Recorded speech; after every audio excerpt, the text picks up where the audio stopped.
The message hit my phone at 3:17 a.m. You up? No name, just a number I didn't recognize. My gut tightened. Carlos's late dinners had stretched into months. His gaze fixed on his phone, a private smile on his lips that was never for me. That photo, a mere selfie in a hotel room I'd never seen, was the final blow. I didn't need to scroll further or decipher the scrawled note on the napkin. Its vague promises of a work trip already felt like a shared location, a grim pin on a map. Every loose thread, every missed call, every conference call that felt like a whispered secret wove together with the sickening precision of shattered glass. The betrayal hit me like a physical punch.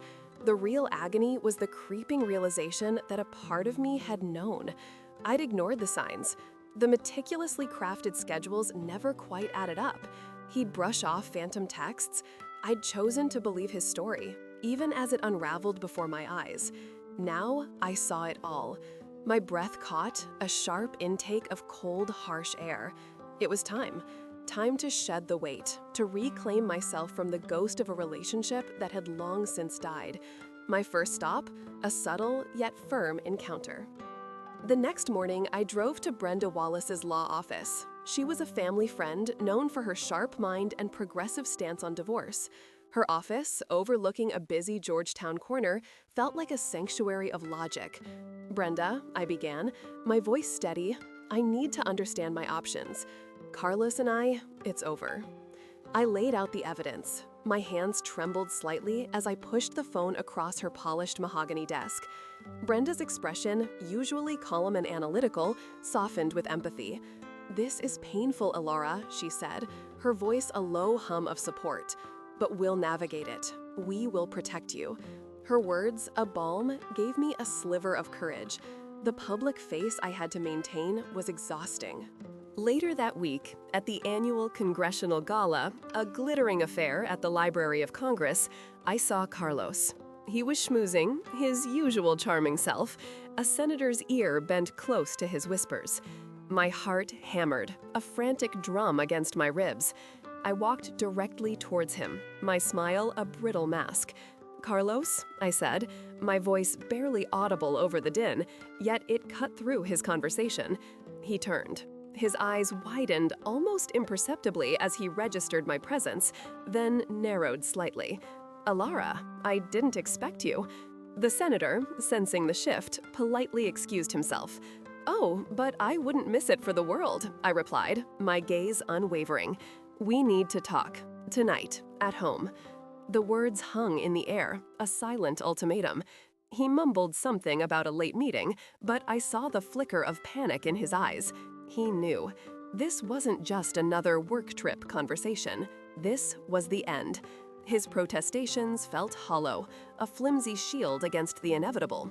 I walked away, my head held high, leaving him to dissect the implications of my quiet resolve. That night, the confrontation at our meticulously curated Caloroma home was anything but quiet. The ancestral oil paintings on the walls seemed to judge. Their silent scrutiny added to the tension. Carlos paced. His arguments were a tangled mess of denial and gaslighting. "You're overreacting, Alara. It's nothing." His voice rose, a desperate attempt to regain control. I stood my ground, clutching the phone with the damning photo. "Nothing? This hotel room, Carlos? It's not nothing.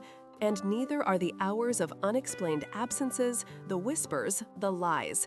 I presented the evidence, item by item. Each piece was a shard of the trust he had shattered. He tried to pivot, to blame my imagination, my stress. He even threatened to make my professional life difficult, reminding me of his influence in certain DC circles. His words, a chilling echo of his true nature, solidified my resolve. "I will not be silenced, Carlos," I stated, my voice shaking but firm.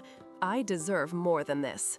He then revealed his own leverage, a secret investment I had made with him in a highly speculative tech startup, an investment that could unravel my own carefully constructed financial security if I pursued a divorce aggressively. The air crackled with the sudden, terrifying realization of just how much he'd intertwined our lives, not just emotionally, but financially. My path, once clear, was now fraught with a new, unforeseen cost. I spent the next few days in a haze, the financial threat looming over me. Brenda worked quickly. Her team started digging, not just into Carlos's assets, but also into the legalities surrounding our shared investment. "He's trying to control you, Alara," Brenda said during one of our calls. "This is a common tactic." Her words resonated. I felt like a chess piece, moved against my will. But I refused to be checkmated. My mind raced, searching for an angle, a way out of the financial trap he'd set.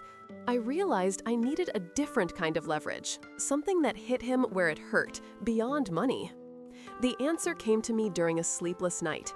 Carlos was obsessed with his public image, his reputation as a family man, a pillar of the community. I remembered a conversation from months ago, a casual mention of a new policy he was pushing in Congress. It involved ethics, transparency. The irony was almost too much to bear. This was it. Not just a divorce, but a reckoning. I called Brenda early the next morning. "Brenda, I have an idea," I said, my voice steady, no longer trembling. "It involves Carlos's new ethics bill." Brenda listened, her silence indicating her attention. "He cares more about his public image than anything," I explained. "This could be his undoing." Brenda paused. "This is a risky move, Alara. It could make things very public." Her voice was cautious. "Are you prepared for that?" I took a deep breath. "I'm prepared for anything that will make him face consequences.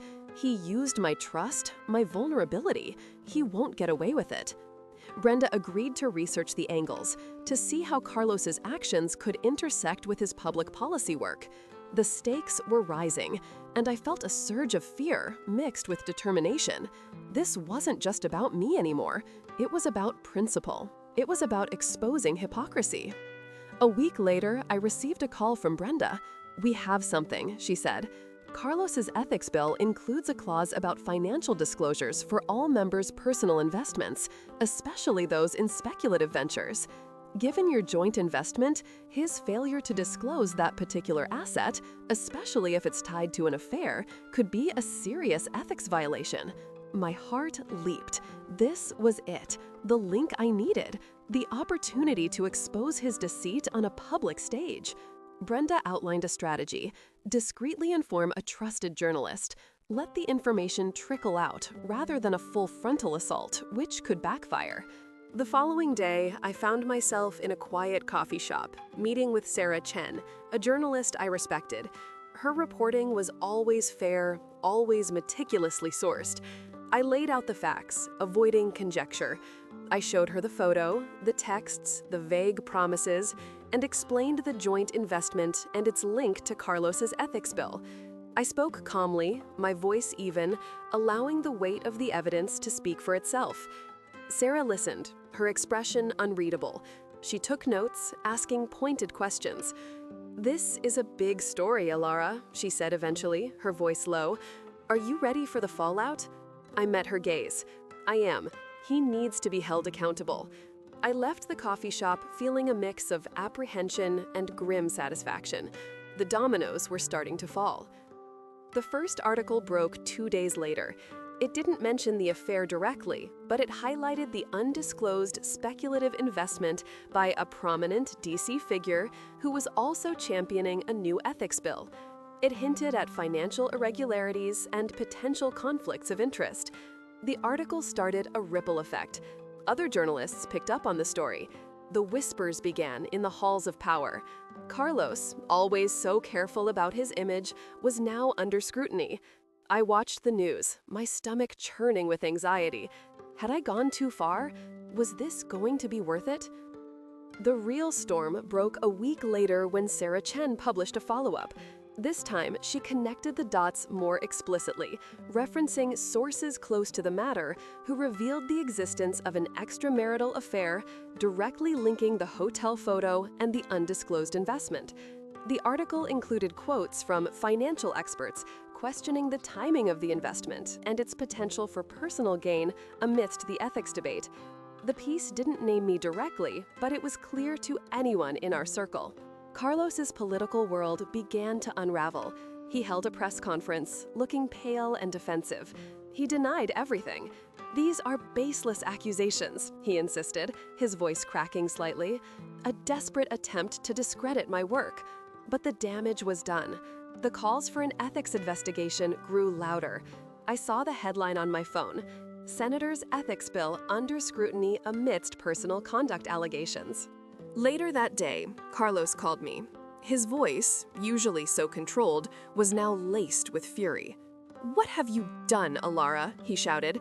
"You've ruined everything." I held the phone away from my ear for a moment. "You ruined everything, Carlos," I said, my voice quiet but firm.